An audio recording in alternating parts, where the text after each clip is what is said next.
Hello dear students, welcome to the Rajendra Samrat academy. इस video में हम पढ़ेंगे बेटा क्लास 10th का जियो का चैप्टर 2 वन्य एवं वन्य जीव संसाधन। इसमें हम पढ़ेंगे वन के बारे में, जंगलों के बारे में और जंगल में कौन से जीव संसाधन हमारे लिए उपयोगी हैं उनके बारे में हम पढ़ेंगे, उनके बारे में कुछ जानेंगे। So let's start the chapter. नारक, मेरे ईश्वर, लेप्चाओं की दुनिया में आप संगीत के जनक हैं। नारक कहता है कि मेरे ईश्वर, लेप्चाओं की दुनिया में कह रहे कि आप संगीत के जनक हो। ओह नारक, मेरे ईश्वर, मुझे स्वयं को आपको समर्पित करने दें। मुझे आप अपना संगीत झरनों, नदियों, पर्वतों, वनों, कीटों और जानवरों से ग्रहण करने दें। मुझे आप अपना संगीत मधुर समीर से ग्रहण करने दें और इसे आपको ही समर्पित करने दें। कह रहे कि मैं जो प्राकृतिक से अपना संगीत ग्रहण करके मैं आपको समर्पित करूंगा, आपकी वंदना में या पूजा में, मतलब जो भी है करने की बात करते हैं। तो यहाँ है, ये स्रोत लिया है पश्चिम बंगाल के उत्तरी भागों का लेप्चा लोक संगीत है। ठीक है, ये लोक संगीत है लेप्चा, वहीं से ये लिया गया है। आइए स्टार्ट करते हैं फिर आगे। इस ग्रह पर हम सूक्ष्म जीवों और बैक्टीरिया, जोंक से लेकर वट वृक्ष, हाथी और ब्लू व्हेल तक करोड़ों दूसरे जीवधारियों के साथ रहते हैं। यह पूरा आवासीय स्थल जिस पर हम रहते हैं अत्यधिक विविधताओं से भरा हुआ है। मानव और दूसरे जीवधारी एक जटिल पारिस्थितिक तंत्र का निर्माण करते हैं। कह रहा मानव और दूसरे जो जीवधारी हैं वो मिलकर क्या करते हैं, एक जटिल पारिस्थितिक तंत्र, इकोसिस्टम क्या करते हैं, बनाते हैं, जिसका हम मात्र एक हिस्सा हैं। और कह रहे इस इकोसिस्टम का सिर्फ हम एक छोटा सा मात्र हिस्सा ही हैं और अपने अस्तित्व के लिए इसके विभिन्न तत्वों पर निर्भर करते हैं। और अपने अस्तित्व के लिए मतलब इस बच्चा अपना अस्तित्व बनाए रखने के लिए इसके दूसरे तत्वों पर क्या करते हैं, निर्भर रहते हैं।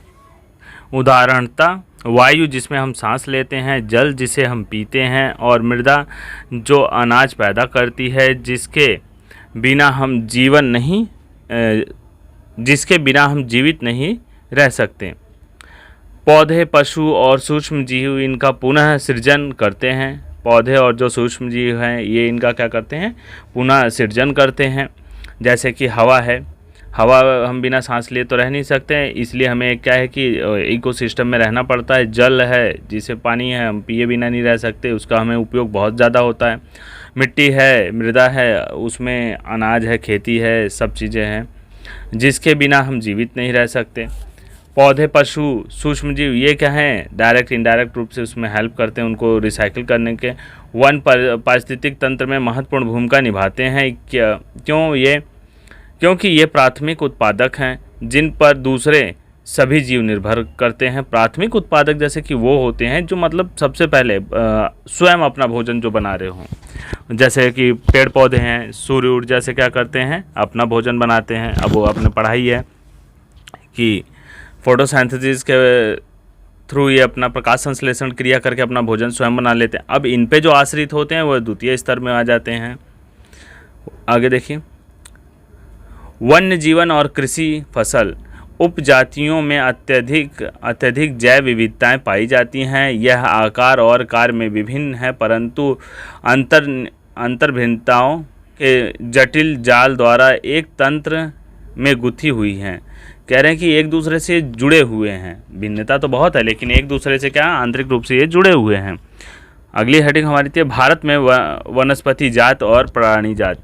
यदि आप आस-पास नज़र दौड़ाते हैं तो आप पाएंगे कि कुछ ऐसे प्राणी और पौधे हैं जो आपके क्षेत्र में ही पाए जाते हैं। जैसे आप बहुत से ऐसे पौधे देखोगे कि जैसे अब कैक्टस वगैरह ज़्यादातर राजस्थान में पाए जाते हैं। नारियल का पेड़ है तमिलनाडु वगैरह, मतलब कहीं कहीं कुछ ऐसे पेड़ हैं जैसे सेब वगैरह हैं और भी जैसे फ्रूट्स के हैं, तो कहीं कहीं पाए जाते हैं, कहीं कहीं वो नहीं पाए जाते हैं। ये जैव विविधता की वजह से ऐसा होता है। वास्तव में भारत जैव विविधता के संदर्भ में विश्व के सबसे समृद्ध देशों में से एक है। यहाँ विश्व की सारी जैव उपजातियों की 8% संख्या लगभग 16 लाख पाई जाती हैं। ये सभी ये अभी खोजी जाने वाली उपजातियों से 2 या 3 गुना है।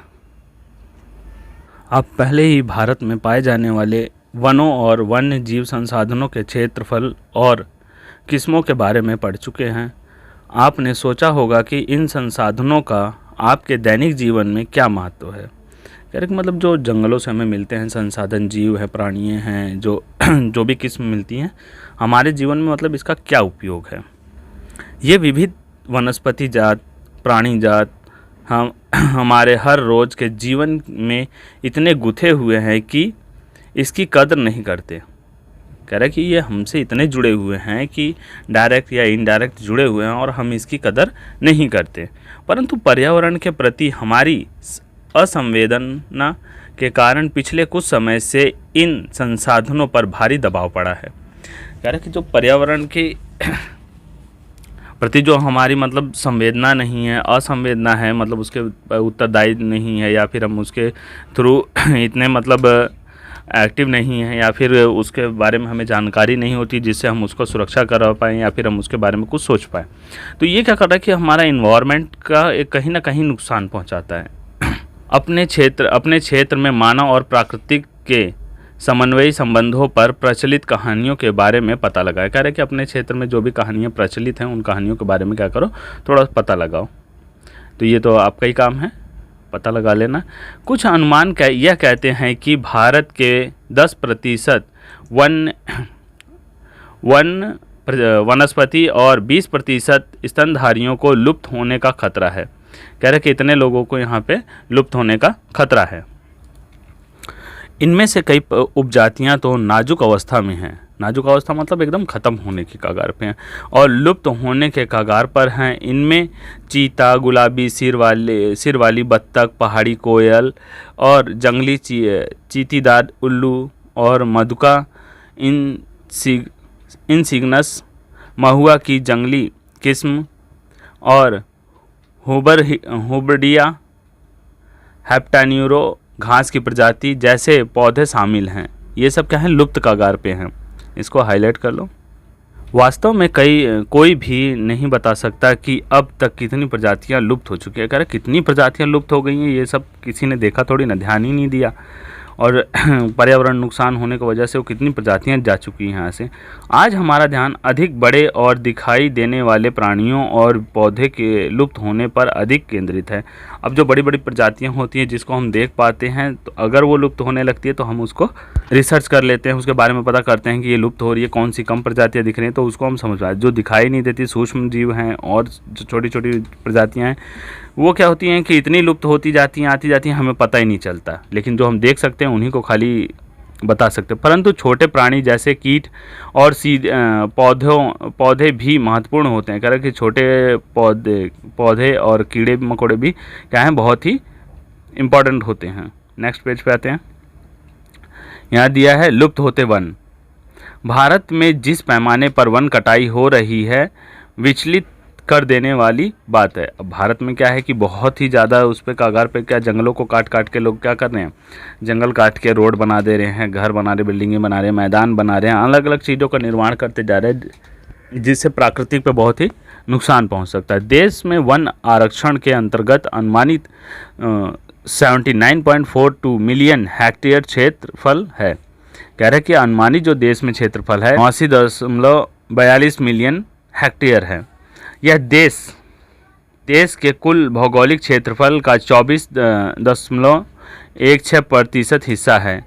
सघन वन 12.2%, खुला वन 9.14% और मैग्रो वन 0.14% है। State of the forest report 2015 के अनुसार वर्ष 2013 में सघन वनों के क्षेत्र में 3,775 वर्ग किलोमीटर की वृद्धि हुई है, परंतु वन क्षेत्र में यह वृद्धि वन संरक्षण उपायों, प्रबंधन की भागीदारी तथा वृक्षारोपण में हुई है। अब ये जब वृक्षारोपण वगैरह हुई है 2013 के अनुसार, तब वनों की तादाद बढ़ी है, अर्थात नहीं तो ये कम होती चली गई। आओ हम विभिन्न प्रकार के पौधों और प्राणियों की जातियों के बारे में पता लगाएं। अंतर्राष्ट्रीय प्रकृति संरक्षण और प्राकृतिक संसाधन संरक्षण संघ IUCN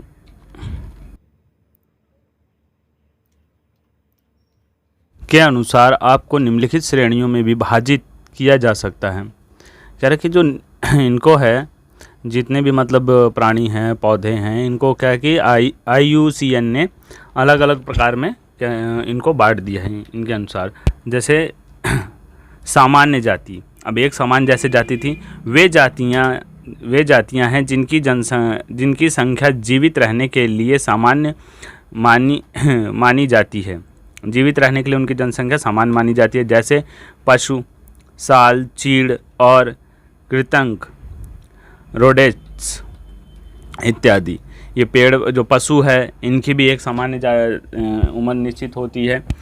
और साल, जैसे ये पेड़ वगैरह हैं, साल चीड़ के, ये भी लगभग काफ़ी समय तक रहते हैं। और संकटग्रस्त जातियाँ, अभी कह रहे हैं कि संकटग्रस्त जातियाँ कौन सी होती हैं? ये वे जातियाँ हैं जिनके लुप्त होने का खतरा है। अब ये वो जातियाँ हैं संकटग्रस्त, मतलब जो धीरे धीरे ख़त्म होने के कगार पे हैं। जिन विषम परिस्थितियों के कारण इनकी संख्या कम हुई है, यदि वे जारी रहती है तो इन जातियों का जीवित रहना कठिन है। अगर ये जातियाँ अगर चलती रहेंगी तो इनका जीवित रहना बहुत ही कठिन होगा। काला हिरन, जैसे काला हिरन, मगरमच्छ, भारतीय जंगली गधा, गैंडा, शेर, पूंछ वाला बंदर, संगाई, मणिपुरी हिरण इत्यादि इस प्रकार की प्रजातियां हैं जो उदाहरण में हैं। इनको हम अंडरलाइन कर देते हैं। जो खतरे में प्रजातियां हैं जिनका विलुप्त होने का ज़्यादा चांस है। इनको बचाने की बहुत ज़्यादा कोशिश की जा रही है और ये विलुप्त भी कुछ हो चुकी हैं, लगभग ख़त्म होने के कगार पे ही हैं। सुभेद्य जातियाँ, अब सुभेद्य जातियाँ ये वे जातियाँ हैं जिनकी जनसंख्या घट रही है। यदि इनकी जनसंख्या पर विपरीत प्रभाव पड़ने वाली परिस्थितियाँ नहीं बदली जाती और इनकी संख्या घटती रहती है तो यह संकटग्रस्त जातियों की श्रेणी में शामिल हो जाएंगी। नीली भेड़, एशियाई हाथी, जैसे नीली भेड़ है, संकटग्रस्त हैं ये भी। एशियाई हाथी है, गंगा नदी की डॉल्फिन इत्यादि इस प्रकार की प्रजातियों के उदाहरण हैं। ये सब संकटग्रस्त प्रजातियां हैं।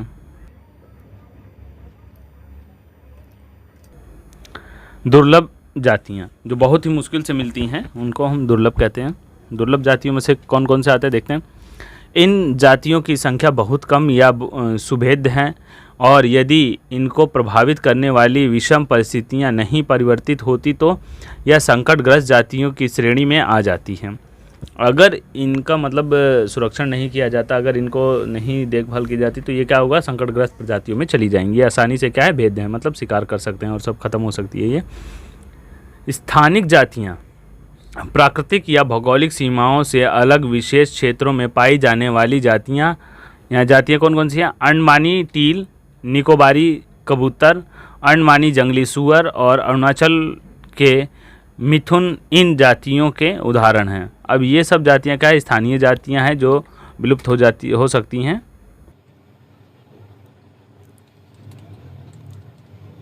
लुप्त जातियाँ जो लुप्त हो गई हैं, जैसे कौन कौन सी? ये वे जातियाँ हैं जो इनके रहने के आवासों में खोज करने पर अनुपस्थित पाई गई हैं। जैसे इनकी अगर खोज की गई है तो ये इनके घर जो जहाँ पे भी थे, जो एरिया था जहाँ पे भी ये रहते थे जंगलों में, वहाँ ये विलुप्त ही हो गए हैं, मिलते ही नहीं। ये उपजातियाँ स्थानीय क्षेत्र, प्रदेश, देश, महाद्वीप या पूरी पृथ्वी से ही विलुप्त हो गई हैं। क्या मतलब किसी प्रदेश या स्थान या महाद्वीप से ही नहीं, ये पूरा पृथ्वी से ही ख़त्म हो गई। लाइक जैसे डायनासोर, इस तरह से ये भी क्या ख़त्म हो गई हैं। ऐसी जातियों में एशियाई चीता और गुलाबी सिर वाली बत्तख शामिल हैं। एशियाई चीता और गुलाबी सिर वाली बत्तख क्या हैं, ये एकदम ख़त्म हो गई हैं प्रजातियाँ। एशियाई चीता कहाँ चला गया? यहाँ देखते हैं एशियाई चीता कहाँ चला गया। भूमि पर रहने वाला दुनिया का सबसे तेज स्तनधारी प्राणी चीता बिल्ली परिवार का एक अजूबा और विशिष्ट सदस्य है, जो 112 किलोमीटर प्रति घंटे की गति से दौड़ सकता है। लोगों को आमतौर पर भ्रम रहता है कि चीता एक तेंदुआ होता है। चीते की विशेष पहचान उसकी आँख के कोने से मुंह तक नाक के दोनों ओर फैली आंसुओं के लकीरनुमा निशान, काले काले निशान उसके आँख के नीचे से ऐसे वाले होते हैं, जैसे कि आंसू टपके हों, निशान ऐसे होते हैं। ये उनकी पहचान है। 20वीं शताब्दी से पहले चीते अफ्रीका और एशिया में दूर दूर तक फैले हुए थे, परंतु इसके आवासीय क्षेत्र और शिकार की उपलब्धता कम होने से ये लगभग विलुप्त हो गए। मतलब इनके रहने की जगह और इनके खाने के लिए जो शिकार मिलना मुश्किल होने लगा, तो ये धीरे धीरे मरने लगे और ख़त्म हो गए। भारत में तो यह जाति बहुत पहले 1952 में लुप्त घोषित कर दी गई थी। 1952 में ही, 1952 में ही इसे विलुप्त घोषित कर दी गई थी एशियाई चीता को। वे प्रतिकूल कारक कौन से हैं जिनसे वनस्पति जात और प्राणी जात का ऐसा भयानक हास्य हुआ? कह रहे हैं ऐसी कौन सी कंडीशन, ऐसी क्या वजह थी जिसके वजह से ये खत्म होते चले गए, इनका हास्य। यदि आप चारों ओर नज़र दौड़ाएंगे तो आप पाएंगे कि किस प्रकार हमने प्राकृतिक को संसाधनों में परिवर्तित कर, अगर हम अपने चारों तरफ देखेंगे तो प्राकृतिक को हमने क्या संसाधनों में परिवर्तित कर दिया है। जैसे यहाँ पे देख सकते हैं, डायग्राम इमेज दे रखी है, कर दिया है। हमें लकड़ी, छाल, पत्ते, रबड़, दवाई, भोजन, ईंधन, चारा, खाद इत्यादि प्रत्यक्ष व परोक्ष रूप से वनों और वन्य जीव से प्राप्त होते हैं। अब ये सारी चीज़ क्या है, हमें वन और वन्य जीवों से प्राप्त होती हैं। इसलिए हम ही हैं जिन्होंने वन और वन्य जीवन को नुकसान पहुंचाया है। भारत में वनों को सबसे बड़ा नुकसान उपनिवेश काल में रेल लाइन, कृषि, व्यवसाय, वाणिज्य, वानिकी और खनन क्रियाओं में वृद्धि से हुआ है। अब भारत में सबसे ज़्यादा जो नुकसान हुआ है ये रेलवे लाइन जब बनी है और कृषि सुधार हुआ है। तो कृषि सुधार के लिए उन्होंने जंगलों को काट दिया। जंगल जब कट गए तो जंगल में रहने वाले जीव जंतु भी बेघर हो गए, उनका घर ख़त्म हो गया। तो और उसके बाद जब रेलवे लाइन जहाँ जहाँ से गई, वहाँ जो जंगल थे वो सब काट दिए गए, वहाँ के जीव जंतु भटक गए इधर उधर, वो कई मर गए, कई भूखे हो गए, रहने का उनका घर नहीं मिला। तो इन सब वजहों से उनका क्या हो, नुकसान होना शुरू हो गया और जंगलों की कटाई भी होती गई, जंगल घटते चले गए। स्वतंत्रता प्राप्त के बाद भी वन संसाधनों के सिकुड़ने से कृषि का फैलाव महत्वपूर्ण कारकों में से एक है। हालांकि जो संसाधनों के सिकुड़ने से जो कृषि का फैलाव महत्वपूर्ण कारकों में से एक है। उसके बाद क्या हुआ कि जो इसका जो विस्तार था उसको रोक दिया गया, और जिससे क्या हुआ कि कृषि जो कि बड़े पैमाने पर होने लगी, जैसे कि हरित क्रांति वगैरह, इन सब को अगर देखा जाए आई, तो इन जो जंगल थे फालतू के उनको तोड़ ताड़ काट ओट के उनको सही कर दिया गया, खेतों में परिवर्तित किया गया, बंजर सुधार भी चला, सब कुछ किया गया। तो जिससे क्या होगा, जो वन थे वो सब खत्म होने लगे। भारत में वन सर्वेक्षण के अनुसार 1951 और 80 के बीच लगभग 26,200 वर्ग किलोमीटर वन क्षेत्र कृषि भूमि में परिवर्तित किया गया था। अब 26,200 वर्ग किलोमीटर क्षेत्र जो था कि उसे वन काट काट के खेती में परिवर्तित किए गए थे। तो इससे तो बहुत ज़्यादा नुकसान हुआ होगा उस टाइम में। अधिकतर जनजातीय क्षेत्रों, विशेषकर पूर्वोत्तर और मध्य भारत में स्थानांतरित झूम खेती अथवा स्लैश और बर्न खेती में के चलते वनों की कटाई या निम्नीकरण हुआ। अब जैसे झूम खेती थी, कभी यहाँ पे रहते थे, फिर कभी दूसरे जहाँ पे पहले वो ठीक है वहाँ पे जंगल वंगल काट के उन्होंने रहने लायक बना दिया, फिर उसके बाद वो दूसरी जगह चले जाते थे। तो वहाँ क्या जंगल तो फिर आ ही नहीं जाता था, वो तो ख़त्म ही लगभग हो गए होते थे। तो इस तरह से भी जंगलों की कमी होने लगी। क्या उपनिवेशी वन नीति को दोषी माना जाएगा? हमारे कुछ पर्यावरण विशेषज्ञों के अनुसार भारत के कई क्षेत्रों में संवर्धन, वृक्षारोपण अर्थात वाणिज्यिकी की दृष्टि से कुछ या एकल वृक्ष जातियों के बड़े पैमानों पर रोपण करने से पेड़ों की दूसरी जातियां खत्म हो गई हैं। कह रहे कि अगर रोपण करते थे तो वो पेड़ों की दूसरी जातियां खत्म हो जाती थी। उदाहरण के तौर पर सागवान के एकल रोपण से दक्षिण भारत में अन्य प्राकृतिक वन बर्बाद हो गए। अब जैसे किसी एक ही पेड़ की डिमांड बढ़ गई और सब वही पेड़ लगाने लग गए, तो दूसरे पेड़ लगाएगा नहीं, तो वो ख़त्म होने शुरू हो गए थे। किसी एक की ही वरीयता ज़्यादा हो गई थी। और हिमालय में चीड़ पाइन के रोपण से हिमालय ओक और रोडोडेड्रोन वनों का नुकसान हुआ। यह भी इम्पॉर्टेंट है, इसे हाईलाइट कर लेना। आगे चलते हैं। बड़ी विकास परियोजनाओं ने भी वनों को बहुत नुकसान पहुंचाया। जो बड़ी बड़ी विकास योजनाएं थी उन्होंने भी वनों को बहुत नुकसान पहुंचाया। 1952 से नदी घाटी परियोजना के कारण 5000 वर्ग किलोमीटर से अधिक वन क्षेत्रों को साफ करना पड़ा। कह रहे कि ये जो नदी परियोजना चली इसके बाद क्या कि 5000 वर्ग किलोमीटर से ज़्यादा वनों को क्या किया, काट दिया गया। यही प्रक्रिया अभी भी जारी और मध्य प्रदेश के 4 लाख हेक्टेयर से अधिक वनों के क्षेत्र को नर्मदा सागर परियोजना के पूर्ण हो जाने से जलमग्न हो जाएगा। जो नर्मदा नदी है इसकी जो सागर परियोजना है वहाँ तक जब तक ये संपन्न होगी तब तक इससे 4 लाख हेक्टेयर से भी ज़्यादा ज़मीन क्या होगी, जलमग्न हो जाएगी, पानी में चली जाएगी। वनों की बर्बादी में खनन ने भी महत्वपूर्ण भूमिका निभाई है। पश्चिम बंगाल में बॉक्सा टाइगर रिजर्व डोलोमाइट के खनन के कारण गंभीर खतरे में है। कह रहा है जो पश्चिम बंगाल का जो बॉक्सा टाइगर रिजर्व है, इसको याद रखना कि पश्चिम बंगाल में बॉक्सा टाइगर रिजर्व है वो भी इनके खनन के वजह से क्या है, खतरे में है।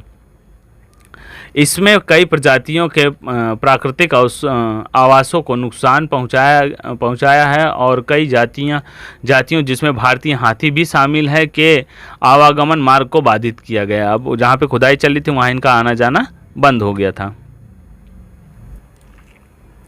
बहुत से वन अधिकारी या पर्यावरणविद यह मानते हैं कि वन संसाधनों की बर्बादी में पशुचारण और ईंधन के लिए लकड़ी कटाई मुख्य भूमिका निभाते हैं। जैसे कि ज़्यादा से ज़्यादा पशुचारण कर दिया जाए तो वहाँ पे क्या होता है कि ज़मीन का नुकसान हो जाता है, और लकड़ी के लिए क्या करते हैं, ईंधन के लिए लकड़ियाँ काटी जाती है तो उससे भी जंगल काट दिए जाते हैं, पेड़ काट लिए जाते हैं, धीरे धीरे वो भी ख़त्म होने लग जाते हैं।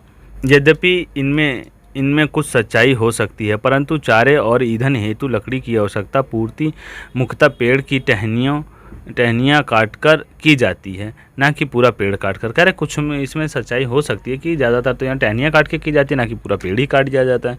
बट कहीं कहीं क्या करते हैं, पेड़ ही काट लेते हैं ज़्यादा लकड़ियाँ स्टोर करने के लिए। जैसे बारिश का मौसम आता है उससे पहले क्या करते हैं, लकड़ियाँ स्टोर कर लेते हैं ताकि बरसात के टाइम में उन्हें खाना पीना बनाने के लिए कोई दिक्कत ना हो। तो सूखी लकड़ियाँ स्टोर कर लेते हैं, इसके लिए पेड़ काट के वो सुखा देते हैं।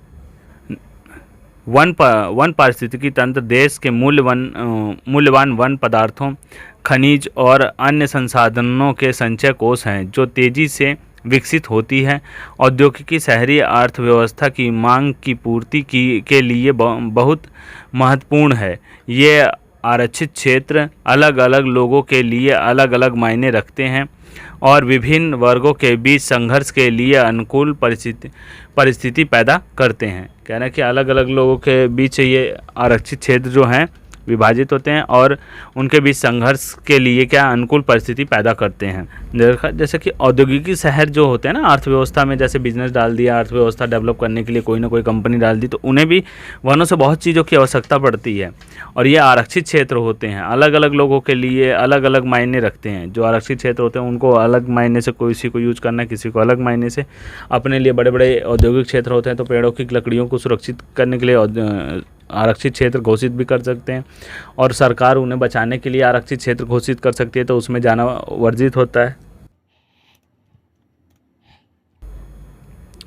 हिमालयन यव संकट में है। हिमालयन यव जो है कि वो संकट में है। हिमालय यव चीड़ की प्रकार का सदाबहार वृक्ष, एक औषधि पौधा है जो हिमाचल प्रदेश और अरुणाचल प्रदेश के क्षेत्रों में पाया जाता है। पेड़ की छाल, पत्तियों, टहनियाँ और जड़ों से टैक्सोल नामक रसायन निकाला जाता है तथा इसे कुछ कैंसर रोगों के उपचार के लिए प्रयोग किया जाता है। इसमें बनाई गई दवाई विश्व में सबसे अधिक बिकने वाली कैंसर औषधि है। इसके अत्यधिक निकासन से इस वनस्पति जाति को खतरा पैदा हो गया है। पिछले एक दशक में हिमाचल प्रदेश और अरुणाचल प्रदेश में विभिन्न प्रकार के क्षेत्रों में यव के हजारों पेड़ सूख गए हैं। यानी जब उसके अंदर से ये निकाल लिया जाता है तो ये पेड़ सूखने लगते हैं।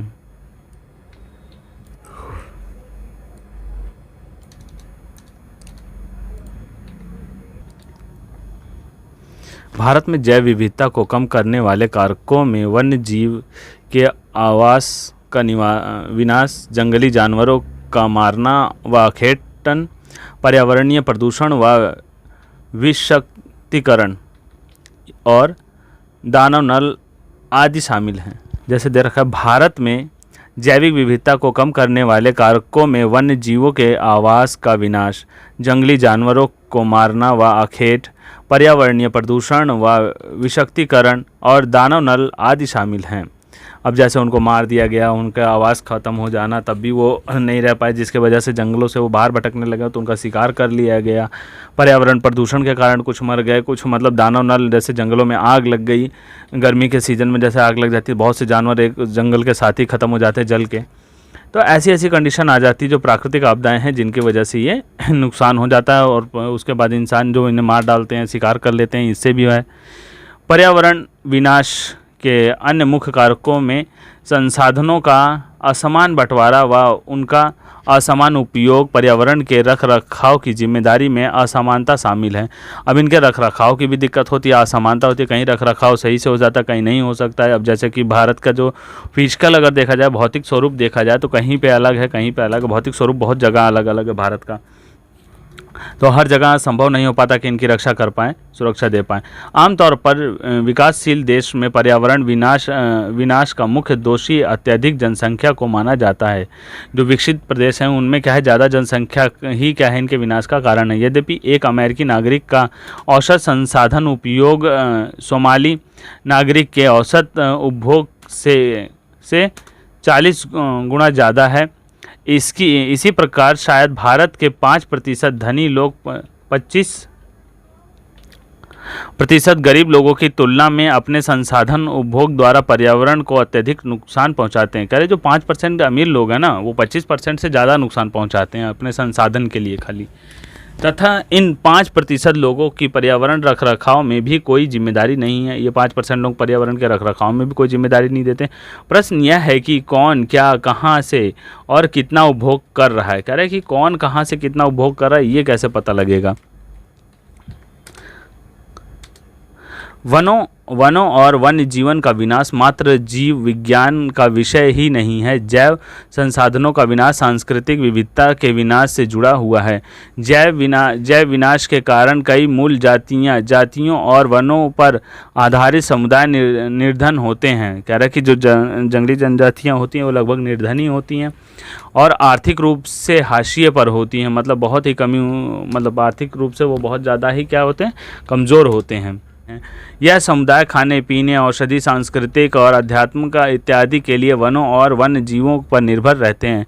कह रहे किसी भी चीज़ के लिए अगर उन्हें ज़रूरत पड़ती है तो वो जंगलों पर ही निर्भर रहते हैं। गरीब वर्ग में भी महिलाएं पुरुषों की तुलना में अधिक प्रभावित हैं।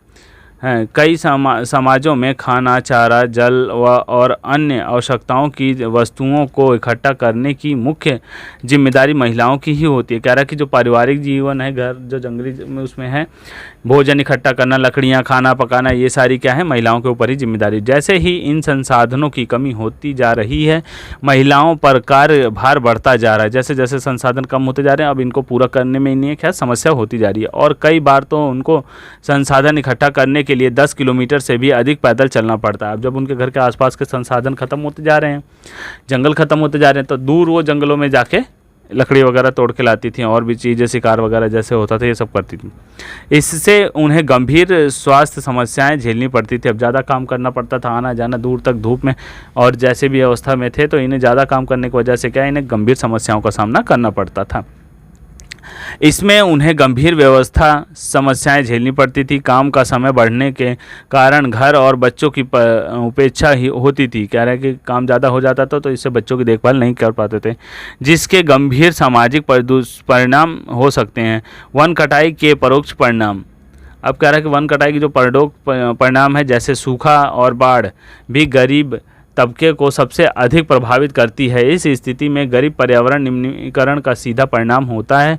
भारतीय उपमहाद्वीप में वन और वन्य जीवन मानव जीवन के लिए बहुत कल्याणकारी है।